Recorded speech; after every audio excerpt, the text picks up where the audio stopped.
Welcome to another episode of Mike Reads. Tonight we'll be continuing in our series on the complete Federalist papers with Federalist number 24 and number 5. Welcome to another episode of Mike Reads. Tonight we'll be continuing in our series on the complete Federalist papers with Federalists number 24 and 25.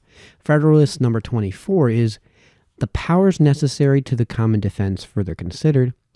It was written for the Independent Journal, Wednesday, December 19th, 1787, by Alexander Hamilton, and addressed to the people of the state of New York.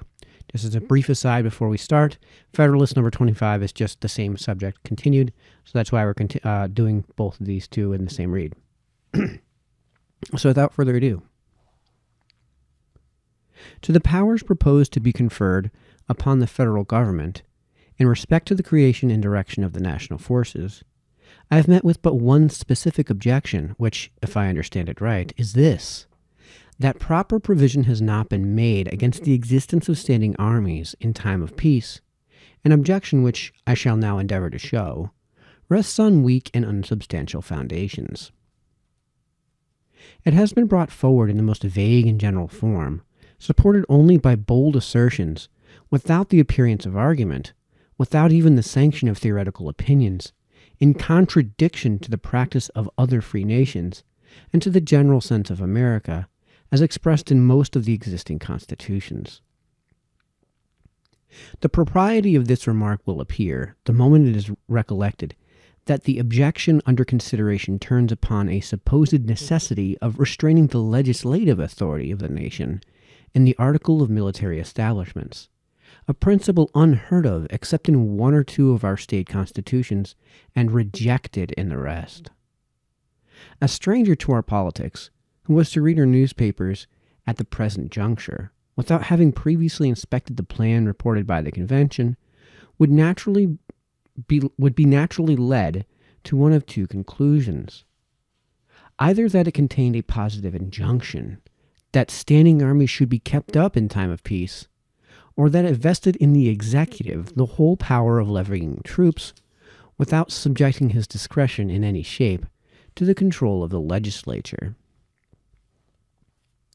If he came afterwards to peruse the plan itself, he would be surprised to discover that neither the one nor the other was the case, that the whole power of raising armies was lodged in the legislature, not in the executive, that this legislature was to be a popular body consisting of the representatives of the people periodically elected, and that instead of the provision he had supposed in favor of standing armies, there was to be found, in respect to this object, an important qualification even of the legislative discretion in that clause which forbids the appropriation of money for the support of an army for any longer period than 2 years, a precaution which, upon a nearer view of it, will appear to be a great and real security against the keeping up of troops without evident necessity.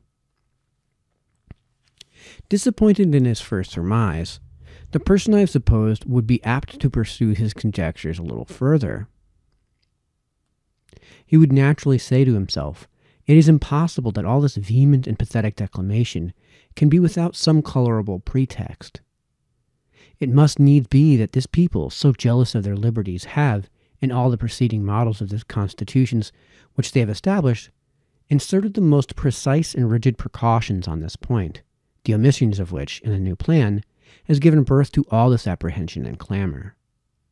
If, under this impression, he proceeded to pass in review the several state constitutions, how great would be his disappointment to find that 2 only of them contained an interdiction of standing armies in time of peace, that the other 11 had either observed a profound silence on the subject, or had in express terms admitted the right of the legislature to authorize their existence. Still, however, he could be persuaded that there must be some plausible foundation for the cry raised on his head. He would never be able to imagine, while any source of information remained unexplored, that it was nothing more than an experiment upon the public credulity, dictated either by a deliberate intention to deceive, or by the overflowings of a zeal too intemperate to be ingenuous. It would probably occur to him that he would be likely to find the precautions he was in search of in the primitive compact between the states. Here, at length, he would expect to meet with a solution of the enigma. No doubt, he would observe to himself, the existing confederation must contain the most explicit provisions against military establishments in time of peace, and a departure from this model, in a favorite point, has occasioned the discontent which appears to influence these political champions. If he should now apply himself to a careful and critical survey of the Articles of Confederation, his astonishment would not only be increased, but would acquire a mixture of indignation at the unexpected discovery that these articles, instead of containing the prohibition he looked for, and though they had, with jealous circumspection, restricted the authority of the state legislatures in this particular, had not imposed a single restraint on that of the United States. If he happened to be a man of quick sensibility or ardent temper, he could now no longer refrain from regarding these clamors as the dishonest artificers of a sinister and unprincipled opposition to a plan which ought at least to receive a fair and candid examination from all sincere lovers of their country. How else, he would say, could the authors of them have been tempted to vent such loud censures upon that plan, about a point in which it seems to have conformed itself to the general sense of America as declared in its different forms of government, and in which it has even superadded a new and powerful guard unknown of any of them? If, on the contrary, he happened to be a man of calm and dispassionate feelings, he would indulge a sigh for the frailty of human nature, and would lament that in a manner so interesting to the happiness of millions, the true merits of the question should be perplexed and entangled to be expedients so unfriendly to an impartial and right determination.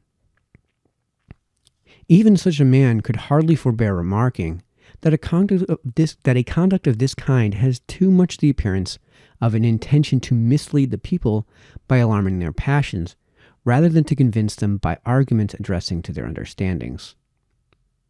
But however little this objection may be countenanced, even by precedents among ourselves, it may be satisfactory to take a nearer view of its intrinsic merits.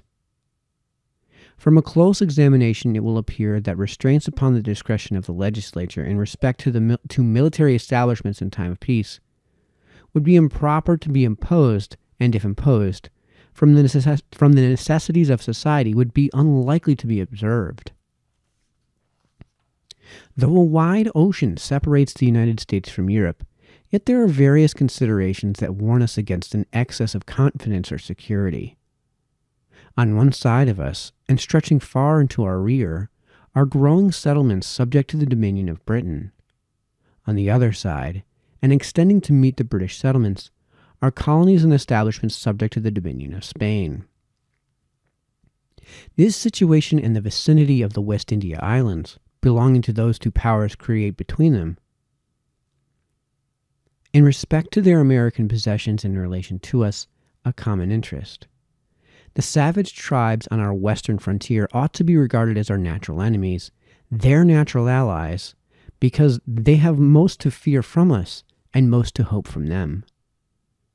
The improvements in the art of navigation have, as to the facility of communication, rendered distant nations in a great measure neighbors. Britain and Spain are among the principal maritime powers of Europe. A future concert of views between these nations ought not to be regarded as improbable. The increasing remoteness of consanguinity is every day diminishing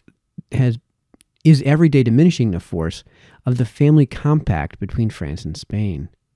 And politicians have ever, with great reason, considered the ties of blood as feeble and precarious links of political connection. These circumstances combined admonish us not to be too sanguine in considering ourselves as entirely out of the reach of danger.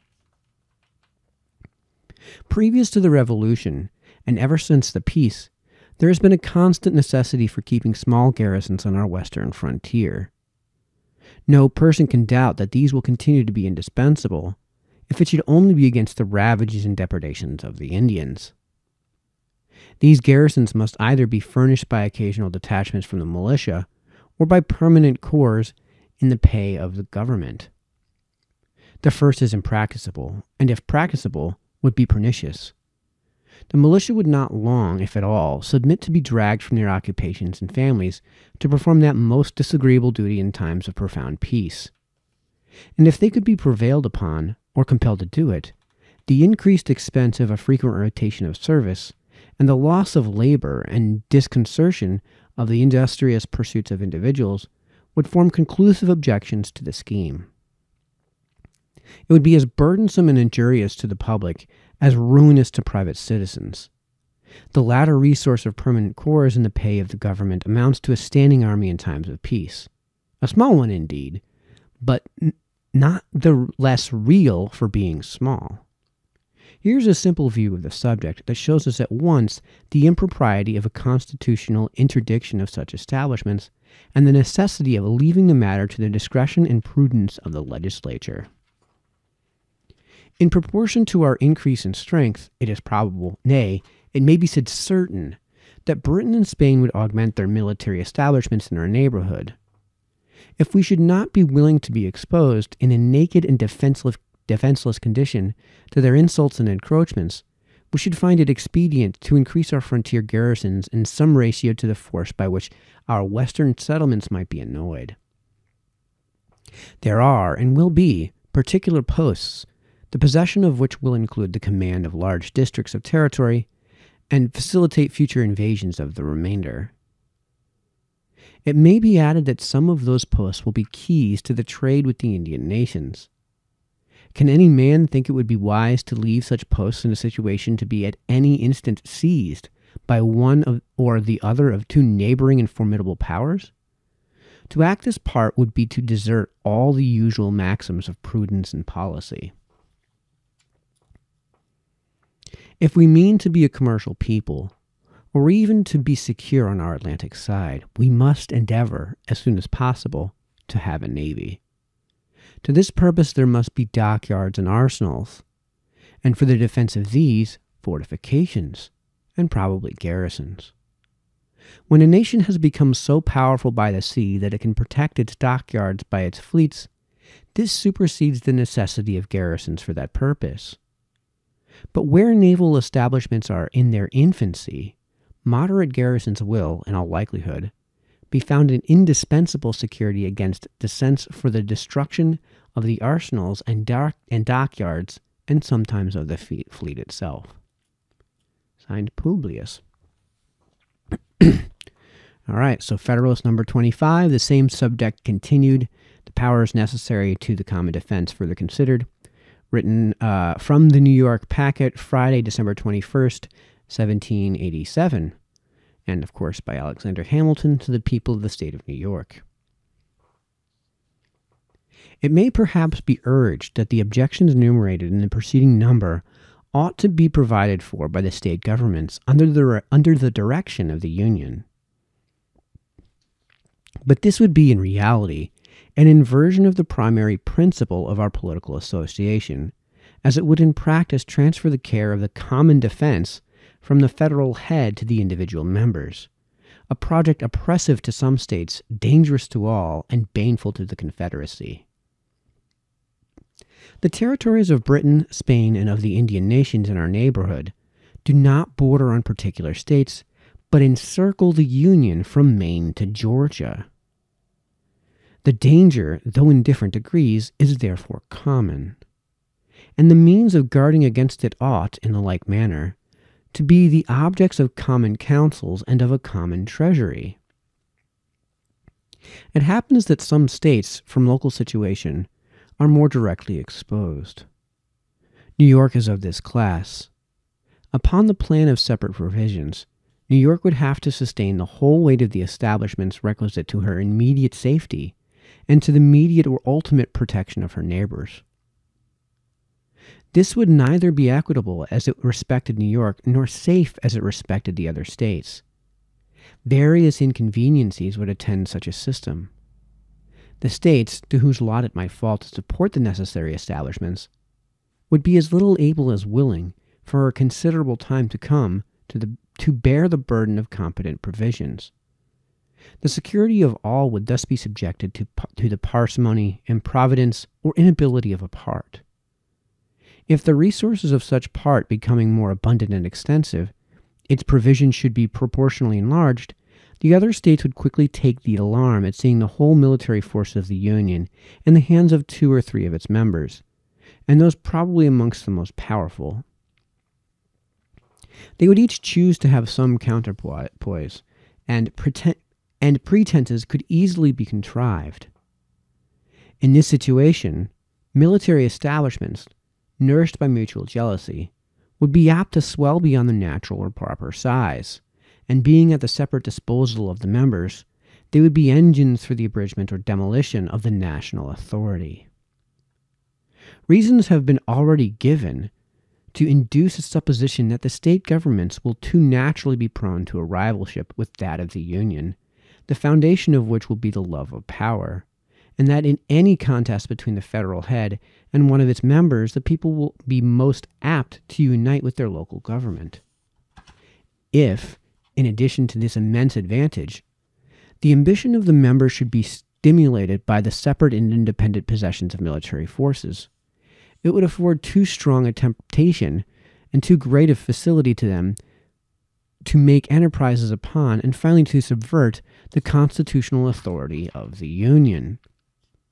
On the other hand, the liberty of the people would be less safe in this state of things than in that which left the national forces in the hands of the national government. As far as an army may be considered as a dangerous weapon of power, it had better be in those hands of which the people are most likely to be jealous than in those of which they are least likely to be jealous. For it is a truth, which the experience of ages has attested, that the people are always most in danger when the means of injuring their rights are in the possession of those whom they entertain the least suspicion. The framers of the existing Confederation, fully aware of the danger to the Union from the separate possessions of military forces by the states, have, in express terms, prohibited them from having either ships or troops unless with the consent of Congress. The truth is that the existence of a federal government and military establishments under state authority are not less at variance with each other than a due supply of the federal treasury and the system of quotas and requisitions. There are other lights besides those already taken notice of, in which the impropriety of restraints on the discretion of the national legislature will be equally manifest. The design of the objection, which has been mentioned, is to preclude standing armies in time of peace, though we have never been informed how far it is designed the prohibition should extend, whether to raising armies as well as to keeping them up in a season of tranquility or not. If it be confined to the latter, it will have no precise signification, and it will be ineffectual for the purpose intended. When armies are at once raised, what shall be denominated keeping them up, contrary to the sense of the Constitution? What times shall be requisite to ascertain the violation? Shall it be a week, a month, a year? Or shall we say that they may be continued as long as the danger which occasioned in their being raised continues? This would be to admit that they might keep it in time of peace against threatening or impending danger, which would be at once deviate from the literal meaning of a prohibition, and to introduce an extensive latitude of construction. Who shall judge of the continuance of the danger?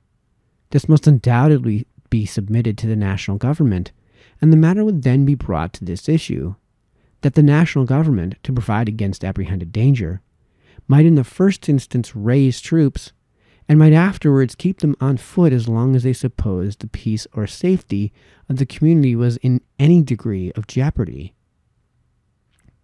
It is easy to perceive that a discretion so latitudinary in this would afford ample room for eluding the force of the provision. The supposed utility of a provision of this kind can only be founded on the supposed probability, or at least possibility, of a combination between the executive and the legislative in some scheme of usurpation. Should this at any time happen, how easy would it be to fabricate pretenses of approaching danger?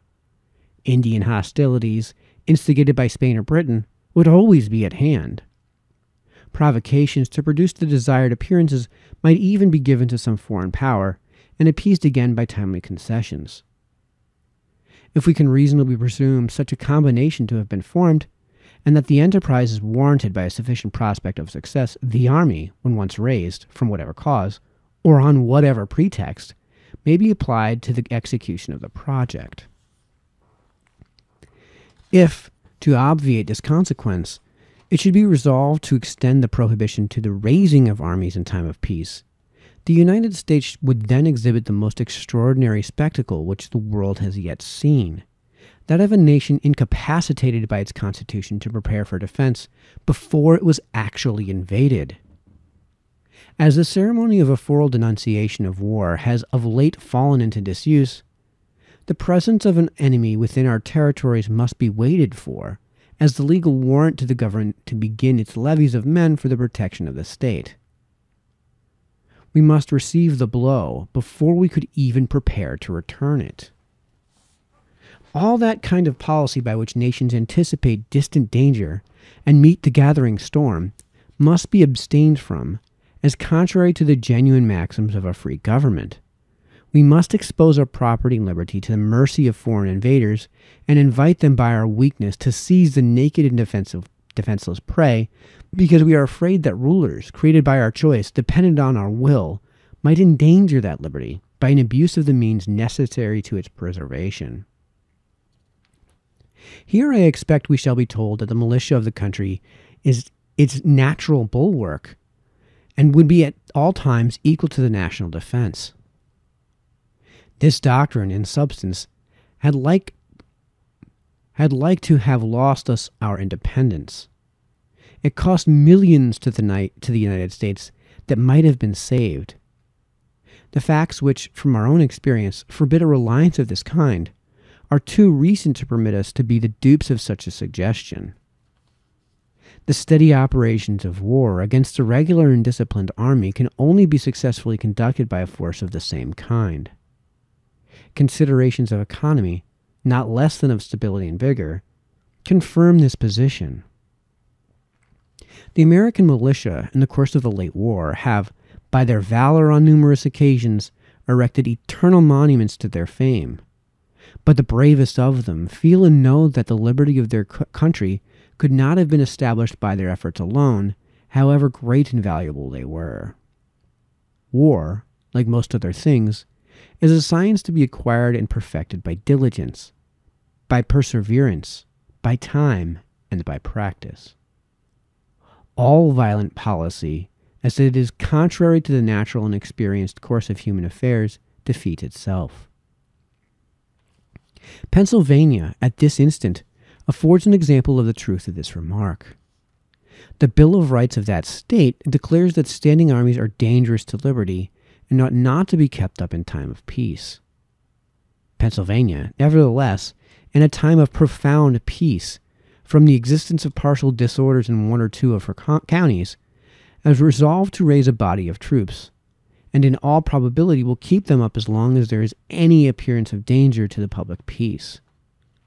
The conduct of Massachusetts affords a lesson on the same subject, though on different ground.